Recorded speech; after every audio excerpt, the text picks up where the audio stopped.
Hello friends, welcome to मेडी मंत्रा। आज के channel में हम जानेंगे कि प्रेगनेंसी में खून कितना होना चाहिए, अर्थात हीमोग्लोबिन कितना होना चाहिए, कितना मेंटेन करना चाहिए, कैसे इसको मेंटेन करना चाहिए, और अगर आपको एनीमिया अर्थात हीमोग्लोबिन कम हो जाता है तो वो आपको और आपके बच्चे को कैसे इफेक्ट करता है। तो सबसे पहले आइए जान लेते हैं कि हीमोग्लोबिन कितना होना चाहिए प्रेगनेंसी में। प्रेगनेंसी में नॉर्मल हीमोग्लोबिन 11 ग्राम से ऊपर होना चाहिए। यही अगर आप नॉन प्रेग्नेंट की बात करो तो एक फीमेल में 12 से ऊपर होना चाहिए हीमोग्लोबिन और एक मेल में 13 से ऊपर होना चाहिए हीमोग्लोबिन। तो अगर कभी भी प्रेगनेंसी में हीमोग्लोबिन की मात्रा 11 से कम हो जा रहा है तो हम एनीमिया बोल के उस मरीज को डायग्नोस करेंगे। तो एनीमिया में क्या करते हैं? सबसे पहले तो ये जानना जरूरी है कि हर लाल रंग का जो खाना होता है उसमें हीमोग्लोबिन नहीं होता है। Every red colour food that you see does not contain haemoglobin. Actually वो रेड कलर बीटा कैरोटीन की वजह से होता है। जैसे कि गाजर में रेड कलर होता है, वो बीटा कैरोटीन की वजह से होता है। बीटा कैरोटीन भी हमारे शरीर के लिए बहुत इंपॉर्टेंट है, लेकिन आज के वीडियो में हम जानेंगे कि किस किस खाने में हीमोग्लोबिन ज्यादा है। तो हीमोग्लोबिन ज्यादा होता है हरे पत्ते वाले सब्जियों में, जैसे कि आपके स्पिनच हो गया या कोई भी वेजिटेबल या फ्रूट्स, ये सब में हीमोग्लोबिन बहुत हाई रहता है।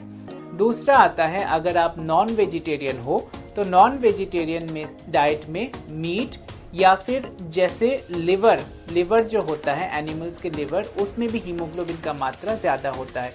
तो जो नॉन वेजिटेरियन लोग हैं वो मीट का सेवन कर सकते हैं, जो प्रेगनेंसी में भी सेफ है।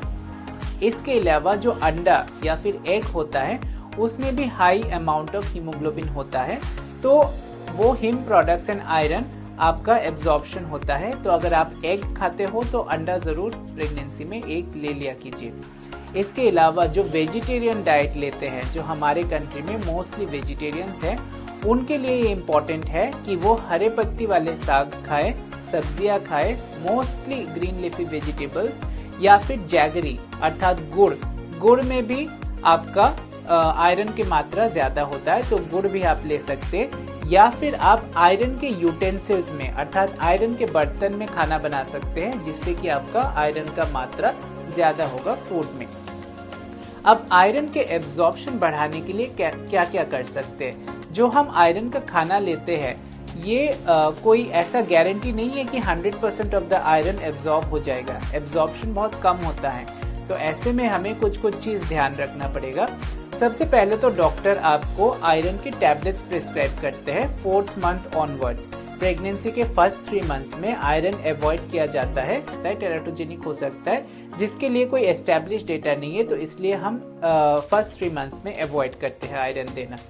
4th मंथ ऑनवर्ड्स आपको दिन में एक बार आयरन के टैबलेट्स लेने बोलते हैं। तो आयरन के टैबलेट्स के रिगार्डिंग कुछ मिथ्स होते हैं, कुछ गलत भावनाएं होता है। जो पॉपुलेशन में लोग ये बोलते हैं कि आयरन के टैबलेट का ज्यादा सेवन नहीं करना चाहिए, बच्चा ज्यादा बड़ा हो जाएगा, बच्चे का सिर मोटा हो जाएगा, उससे नॉर्मल डिलीवरी नहीं होगा, ये सब चीज सच नहीं है।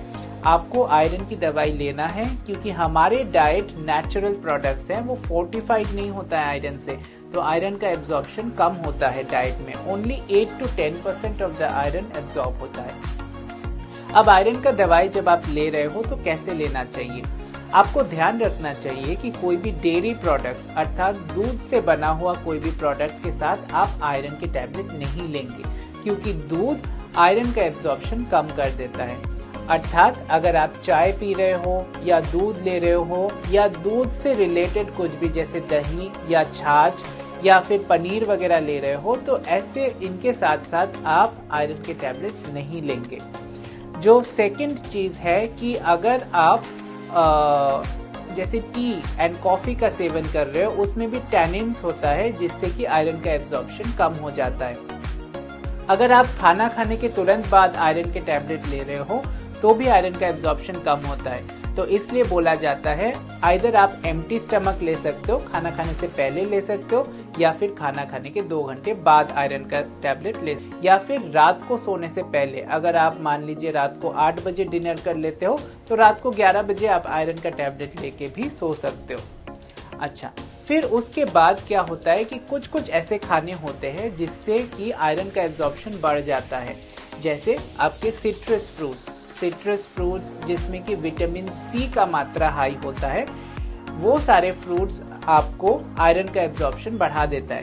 जैसे कि आपके नींबू पानी हो गया, संतरा, ठीक है, कोई भी खट्टा चीज या फिर आंवला, ये सब से आपका आयरन का एब्जॉर्प्शन बढ़ जाता है। तो आप इसका सेवन कर सकते हो आयरन के टैबलेट के साथ साथ। इसके साथ साथ हमें ये भी ध्यान रखना है कि आपके डॉक्टर आपको डीवर्मिंग टैबलेट्स देते हैं।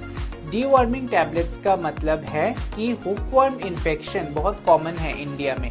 तो हुकवर्म जब बॉडी में रहते हैं तो वो हुकवर्म्स जो कीड़े होते हैं पेट में, वो छोटे छोटे कीड़े होते हैं, वो कभी भी किसी भी खाने के साथ घुस सकते हैं और वो हुकवर्म्स आपके बॉडी से आयरन को या हीमोग्लोबिन को ले लेते हैं। उससे क्या होता है, आपके शरीर में हीमोग्लोबिन का मात्रा कम हो जाता है और आप एनीमिक बन जाते हो। तो आपके डॉक्टर आपको एल्बेंडाजोल के टैबलेट्स दे देंगे जो सिर्फ एक स्टैट डोज, मतलब एक बार लेने से ही आपको अगले 3 से 6 महीने तक आपका डीवर्मिंग हो जाता है और वो हुकवर्म्स नहीं आते हैं। तो ये भी बहुत इंपॉर्टेंट चीज है। अगर आयरन लेने के बाद भी आपका हीमोग्लोबिन बढ़ नहीं रहा है तो डॉक्टर आपको कुछ और टेस्ट कराते हैं जिसके तहत हमें पता चलता है कि और कोई कॉज तो नहीं है, अर्थात एनीमिया का कारण सिर्फ आयरन की डेफिशिएंसी ही नहीं है, और भी बाकी चीजें हो सकता है, जैसे विटामिन B12 की डेफिशिएंसी या फिर हीमोग्लोबिनोपैथीज जैसे कि सिकल सेल एनीमिया या फिर थैलासीमिया नामक कुछ डिसऑर्डर्स होते हैं जिसमें एनीमिया होता है।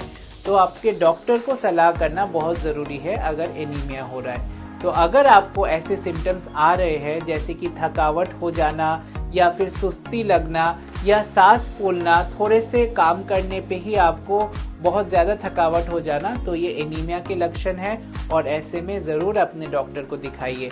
प्रेगनेंसी में एनीमिया होना नॉर्मल चीज है क्योंकि हमारा ब्लड का मात्रा बढ़ जाता है, हीमोडाइल्यूशन होता है जिससे कि हीमोग्लोबिन का कंटेंट नॉर्मली ही कम हो जाता है। तो आयरन का टैबलेट शुरू से लेके लास्ट तक लेना बहुत जरूरी है। शुरू का मतलब मैं 4th मंथ की बात कर रहा हूँ, 4th मंथ से लेके डिलीवरी तक, और डिलीवरी से भी 3 मंथ बाद तक लेना है क्योंकि डिलीवरी के टाइम पे भी बहुत ब्लड लॉस होता है। तो और भी ऐसे जानकारी के लिए हमारे चैनल को सब्सक्राइब कर लीजिए। नमस्कार।